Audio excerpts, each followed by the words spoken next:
199. All righty. Welcome back to episode 8 of The Cold Rush. We, again, are your lovely co hosts. My name's Caspian, and I'm joined by Eric. For a little bit of context on me, I am a former SDR, former sales engineer, current AE.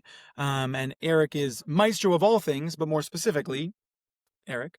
Yes. Went from SDR to sales leader and now more recently founder of ATL, Inthro Test Labs, which does a lot of automation work, as well as Demonstro, which is a platform y'all should check out if you're trying to get more leads into your funnel. So thanks for being with us this week. Yeah. I mean, and who doesn't want more leads? But we can always talk about getting leads. I mean, that's why a lot of people are here is what works in sales cycles. And that's brings us to the topic of today, which is the follow-up formula. How do you stay persistent without being annoying? Or put another way, is it possible to be pleasantly persistent? We are going to be answering that and everything else related to follow-ups today in our intro. Let's get right into it. So, Eric, talk to me a little bit about when you think about generally like the psychology of following up. Um, what do you think is important to bear in mind just holistically before we get into the tactics of a follow-up strategy that is effective and stays more on the pleasant side than the annoying side of things? Sure. I think it really comes down to the quality of the copy of your message, depending on like what channel that you're choosing. Um, it also obviously comes down to how frequently you're doing it and like what your overall cadence is. Obviously, you can break things up by choosing different channels, by always adding value, by limiting it to a certain amount in a certain time period. Obviously, that's like the definition of a cadence. So, like whatever. But you know, hitting people once with value and then following up when it is most valuable, and obviously, like adding that personalization. We'll get more into that, but like for me, again, I feel like I'm just like defining what like this typical process is, but like those things are all very important by themselves as well as like, completely twisted together. But I'm curious, what do you think when you think of like, hey, this was done rather well? Mm. Yeah, I think for me, and I can get more into like specific tactics. I think when it comes to following up, you either have to be, well, number one is staying top of mind. That's really important, right? We're all busy, life happens. Um, And I think when following up, like consistency is important, but also ideally adding value or being particularly like funny or witty, I think is ways of making your follow up strategy important or effective rather, and like effective. Sorry, I said effective twice. I think those are all aspects of effective follow-up strategies. Um, and I think a broader question maybe that I'll pose to you, Eric, is like, why don't people just buy stuff? Like, why do we have to follow up with people? They tell me they're going to follow up in 2 weeks. Why doesn't that happen? Yeah, I mean, at the end of the day, right? Like people are busy, people are overwhelmed, people are everything, right? And so even if you have some like really interesting piece of content or value that you're pushing through, at the end of the day, like there's you're going up against basically everyone else that thinks that they have a good product, good value, and just trying to answer this person, right? So like you're going through the channel deliverability issues that we're seeing more and more and more. And so like whether you're sending an email or whether you're, making a cold call, sending a text, you're going through a lot of these um just like technological pitfalls to even get your message there. And then the next one is just like people are ignoring more because AI has stepped into space and it's just forcing all of this, at volume, fake personalization. So it's hard to get through any of this. And then on the other side, honestly, like AI is putting up all these safeguards against it to make sure that it's not going through. On top of it, even if your message is there, again, like people are busy. And so if your message really resonates with somebody, they might not have the time in that moment to really, ingest it, understand it, and then make that next step to reach back out to you, book a meeting, request more information. So, you're really stuck between, a rock and a hard place when it comes to this. And that's why it's so important to balance that out and say, like, how many times should I be reaching out? In which channels and what makes it a helpful interaction versus just really pestering somebody. But I'm curious in your mind, like how many reach outs is effective? What is your like cadence for this where you're going at these folks and what channels are most effective? Yeah. That's a good question. I mean, following up is an art in and of itself, right? And I think I have some like high level rules for myself, which is number one, I do not want to be sending more than three unanswered emails in one thread, right? Right. And sometimes I would even say like three might be pushing it. And what I mean by that is, um, I think that you wanna hopefully get their eyes on whatever it is that you're sending, and you can tell when people are opening your emails, right? Sometimes you have a really good email thread where maybe it is just that they're busy and they haven't gotten a chance. You follow up, they don't respond. You follow up again, they don't respond. If you can tell that they're opening it multiple times, then I think you have a good chance of sticking with that same thread, um, because you know that they're gonna recognize the subject line, they're gonna recognize your name.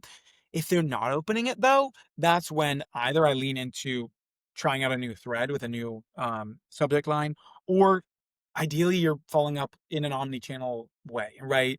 Messaging people on LinkedIn, calling them, right? You can also use follow-up approaches to build off of one another, right? You can leave someone a voicemail and then you can send them an email with the subject line, Eric just left you a voicemail. And what I also like to do sometimes is if I haven't, I think LinkedIn can be a really helpful follow-up channel where normally I strive to add people on LinkedIn.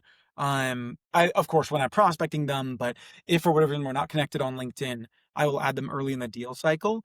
Yeah. Sometimes if they haven't, if for whatever reason we haven't connected on LinkedIn, I will either look at their profile or I will add them on LinkedIn as a method of following up, right? It's kind of like a Hmm. soft touch and a soft reminder of saying, "Hey, you know, um, I'm I'm thinking of you," right? Not in a way that hopefully is more thoughtful, than just asking for time.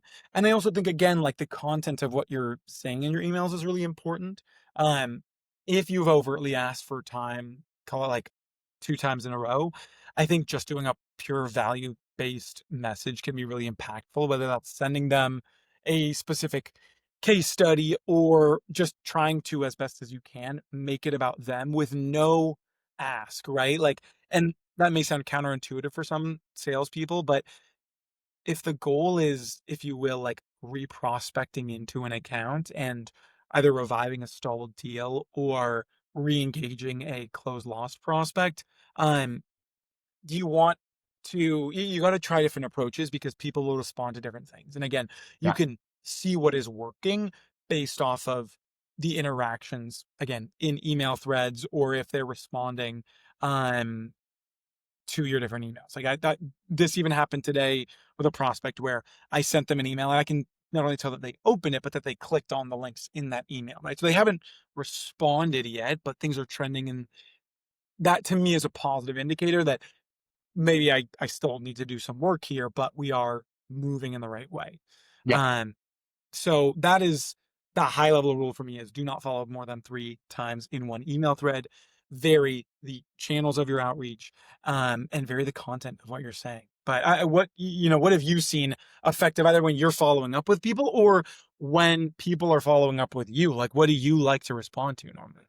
Yeah, I mean that's an interesting point, and one thing that you mentioned earlier, which I have a bone to pick there, but it seems to be working for you, is when we talk about deliverability, one of the biggest issues right now is if you have those tracking links, right, for the opens and for the clicks, Mm, those do knock down your deliverability rates, right? fair, And so fair. it makes it difficult. A lot of the campaigns that I've been running will run a tracking on like a bunch of I would say like maybe you're like your tier 2 accounts, so they're still TAM accounts and like they'll still respond in the same way, but you don't really care as much about them, and you'll send that out to do that testing, see how the open rate is, see how the click through rate is, and then you'll turn that off and send it to your tier 1s.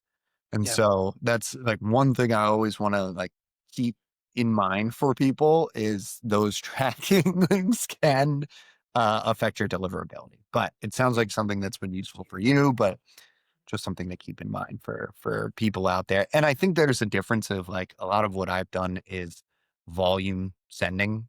yeah. If you're sending that personalized note, that's something totally different. Um, and I'll kind of get in our sales that scale or whatever, talk about a little bit more in depth about that. But I really think when it comes to sending this stuff out, I think that no more than 2 emails Mm, is probably the number that I use.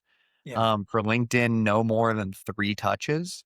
yeah, And I would say for calls, it really depends on what your mix of using voicemails and your rotation of phone numbers is. yes, So if you're rotating your phone numbers and you're just like, dialing, call them 1,000 fucking times. Who cares, right? yeah, But if you are leaving voicemails and if you are using the same phone number, which in some instances you should be, right? Like yeah, there are times that you want to show resistance and there's other times that you want to go anonymous and just try to catch them.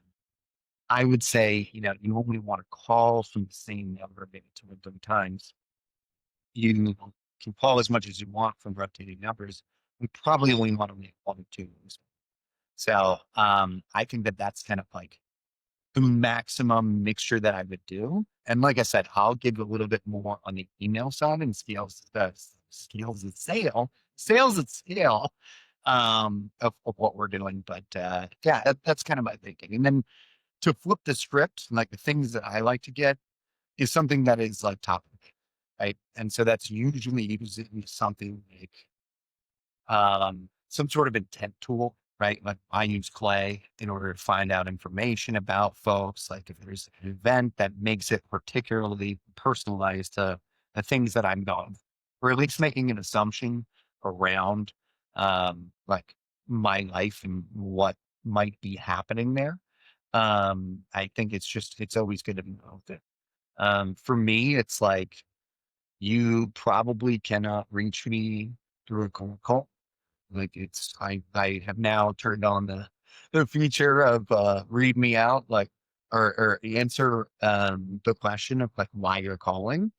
mhm, So I know everybody who's calling, and maybe that's a little messed up given what I do, but what I'm moving more into is the fact that like this is the reality of life and it's going to be harder and harder and harder. And so I want to know what the technologies are that I have to convey. And so like I'm using those various new technologies just so that I'm aware so I can get it. So bottom line is like if you come to me with like a DM in my LinkedIn or like an email, that's very specifically tailored to me. And the issues that I have right now as a business leader, it's like totally different. And so it's like, I don't know a lot of stuff.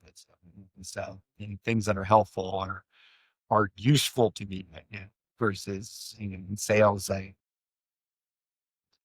I knew a lot of stuff. I didn't know all of it. It became all of it. But I'm like, you know what? If you're worth knowing about, I probably was a bit, right? And it's not always true. That's a very prideful way to think of that. But like now I'm in new territory. And so I am learning things from all these folks and people are.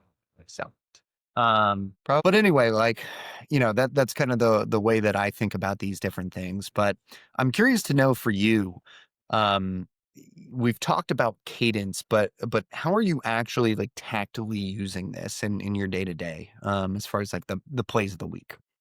Yeah. Yeah, I actually have a follow-up strategy that, is probably my most successful email that I send. Hmm. And this is something I can't take a lot of credit for it. In fact, I can't take any credit for it. I learned this from I don't actually know if this person wants me to name them by name, so I will just say a sales rep at Gong. They were awesome. Where they essentially had a follow-up email, which was a GIF of them going like that and looking up, and above the GIF was hi name. Any thoughts on my note up there? And it's just a GIF that goes like that.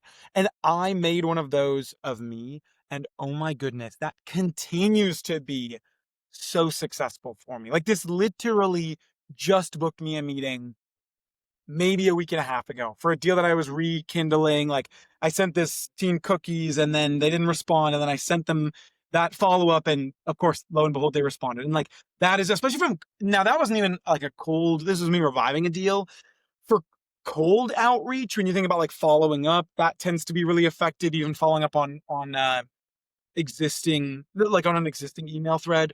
Or again, if you want to be a little bit cheeky on follow-ups, I will admit, of course, that is less value add and significantly more humor, Yeah. but it gets people's attention.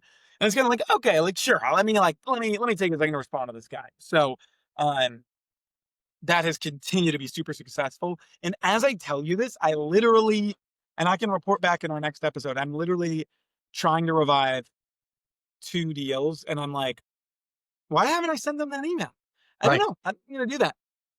Yeah, and I think the key there, is like if you send a good email that you've like done their research in your first go to know that this is something that's going to be valuable for them, then it's worthwhile to just like re-bring it up to their attention.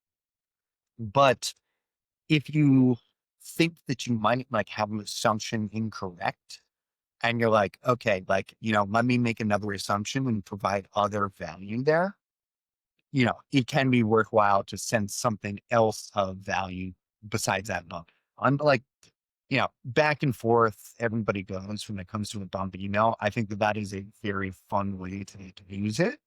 Um, Unfortunately, I think a lot of people just come back with like any thoughts.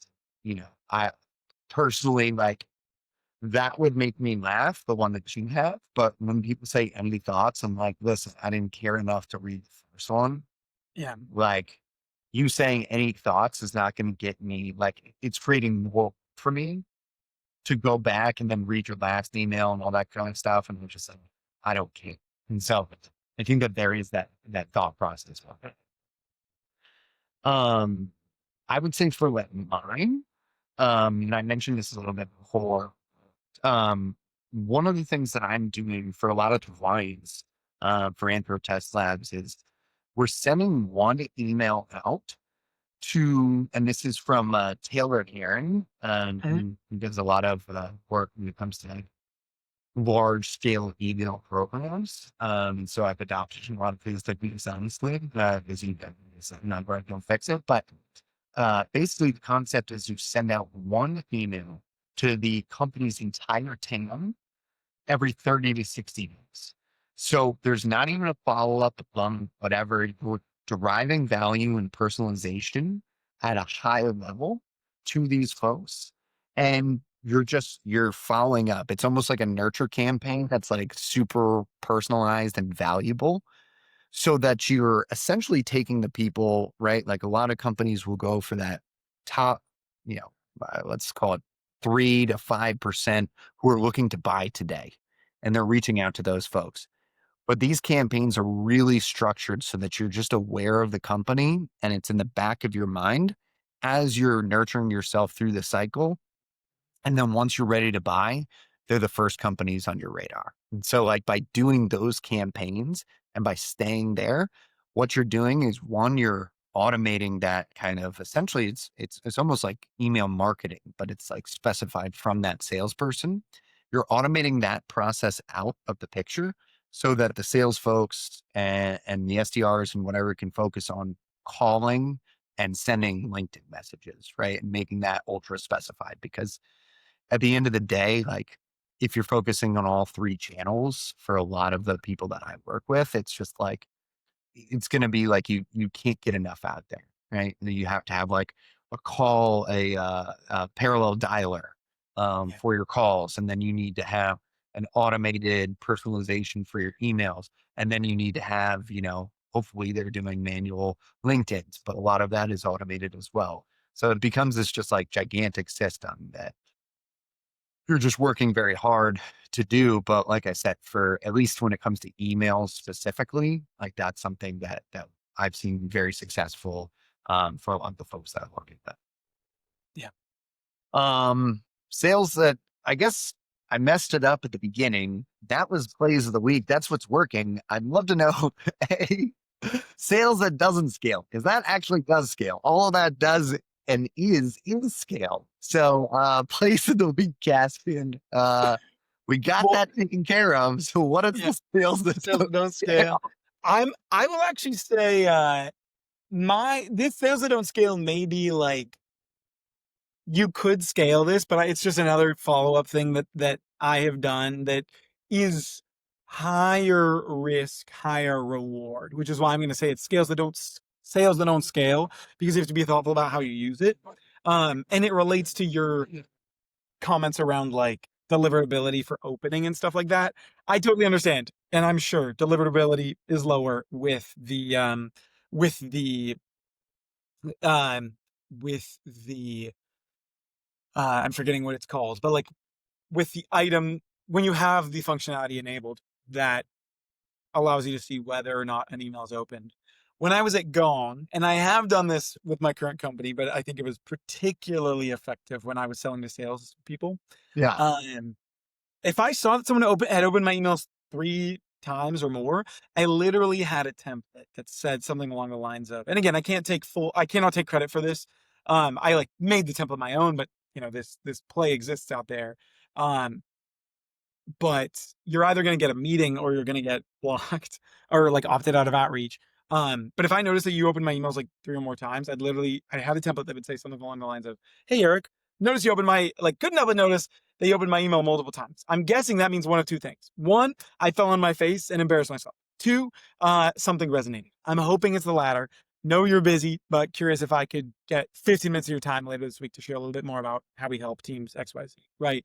yeah, Um, I remember sending the template to 2 different individuals on one day. One responded and was like, "Hey, the like clever email. Let's book time for later this week." The other one literally opted out of my outreach. Right. So I like that's what I when I say it doesn't scale, you have to be thoughtful about how you use it because some people I haven't done it as much selling to accounting teams because I think they'd be like, "Wait, what? You can see when I opened your yeah, email?" What? Ugh." yeah. But with sales, when I sell to salespeople, They they know know. the game, Yeah, so I think it's kind of like, oh, cheeky, like maybe they haven't seen that play before. So that has been effective for me. And I think you could probably get away with it selling to marketing teams as well. But what yeah. about you? Um, so this one was actually pretty funny. This was like way back in the day that I did this. But like I noticed like once in a while somebody would come with like my last name, right? Wiegand, and like they would like add me on LinkedIn. And I was like, oh Mm, yeah, like I'll definitely like add and like if they talk to me, I'll be like, sure. So I was like, is this like a phenomenon for everyone? Right. I feel like my last name is kind of like rare. okay. So I was like, is this a phenomenon for everybody?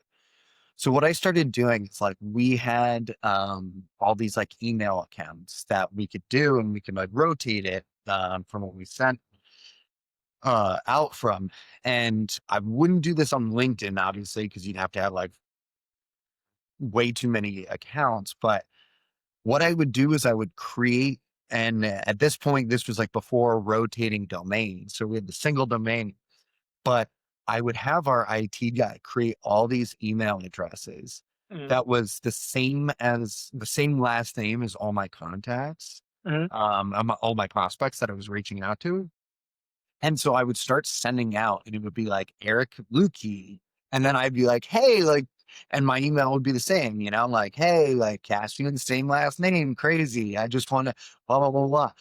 And honestly, it was way more effective than you could imagine. Just like people are like, Yeah. oh, that's weird, right? Probably not as much for like John Smith, Yeah. but like when you have those like weird last names, like people would, would do it. And so like I say it doesn't scale because like at the time, like I would have to make these one by one. So it'd be like my top 20 accounts or something that I would have these specific ones.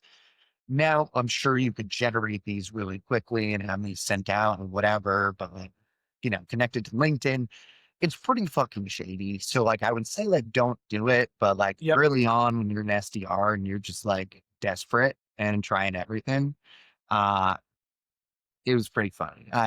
My IT guy was like, "What are you doing?" It's like, "Oh, I just want to experiment and see."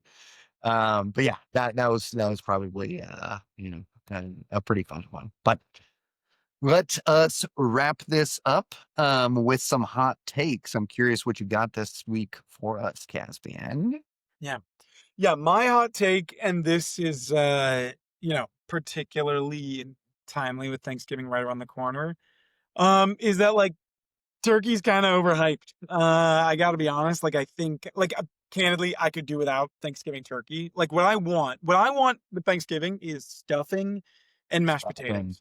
Yep. Those are like that's what I personally am looking forward to, and some pie of some sort. Like, yes, of course, I want some version of a protein, but I gotta be honest. For me, rotate like if we could switch turkey with like a rotisserie chicken, I would be totally fine with that. I would champion that so hard.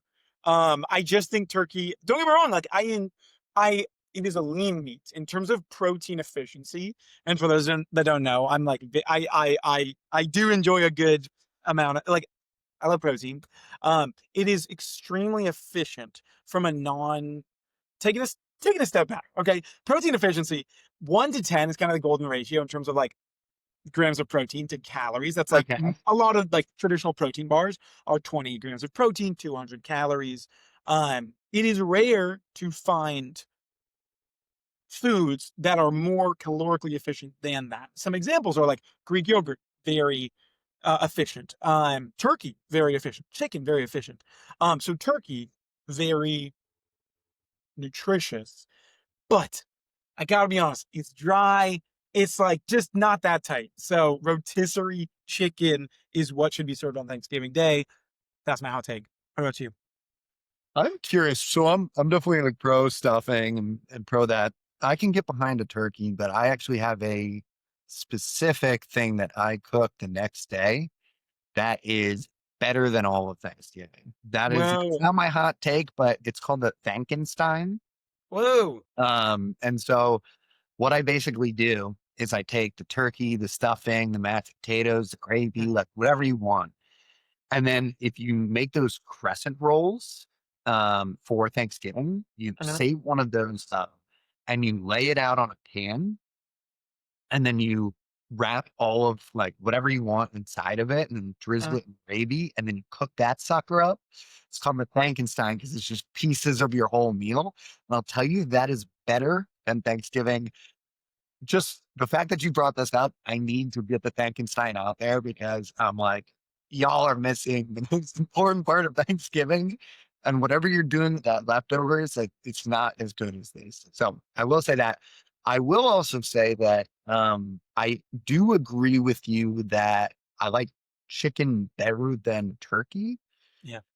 But I'm wondering if there's a way you can like rotisserie cook a turkey. Because like, is it just like the cooking process that like if you oven cook chicken, it's just Yeah. like not as good. Like my dad Fair. will do like a fried turkey, and I'm like, all right, that's hitting.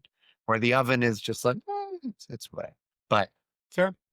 I'm with you on that. But my hot take is very different. I think we should bring briefcases back. I I listen. we have laptops that can Uh, easily fit into a briefcase. Now we have like the sling over bags, like us and, tech satchels. land. Yeah. Everybody just has a backpack that they're going to work in because they just like don't give a shit and like whatever. But I think we should just go all the way back, instead of your papers, your folders, whatever was in the briefcase.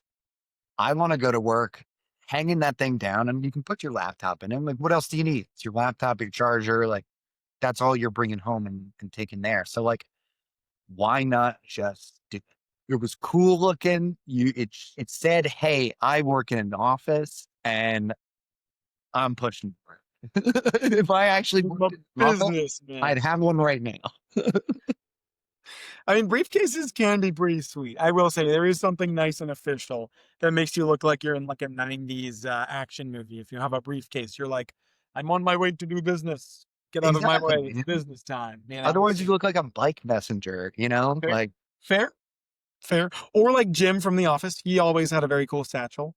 I guess that's the difference between Dwight and Jim. Dwight has a briefcase, Jim has a satchel. So exactly. And Dwight who needs to made look more good as well. sales? Honestly, Dwight, fair, Yeah, fair. Uh, Yeah, maybe that's what we could think about is like exploring the office as a sales lesson. see, But exactly. I I'm think. getting ahead of myself. I'm getting ahead of Uh, myself. yeah, Want to wrap things up? um, I love it. I love it. But yeah, I think that probably wraps us up today. Episode 9, I think we are expecting a guest for episode 9. Won't tease too much more than that, but if you made it this far, you're probably sick and tired of hearing just Caspian and I talk. So we are very excited to bring on one of many to give us like a new perspective here. And as always, we're very thankful that you guys are just listening to us. We see that the user or the user count is stuck in startup world. The listener count grow and grow and grow, and the hours grow and grow and grow. And so, please tell us and give us feedback on these episodes. Yeah. We know you're listening, but we want to hear from you. And always, like and subscribe, share with your friends. It always helps. We want to know what you like, what you don't like, what you want to hear more of. So we really appreciate it all. Thanks so much, everyone.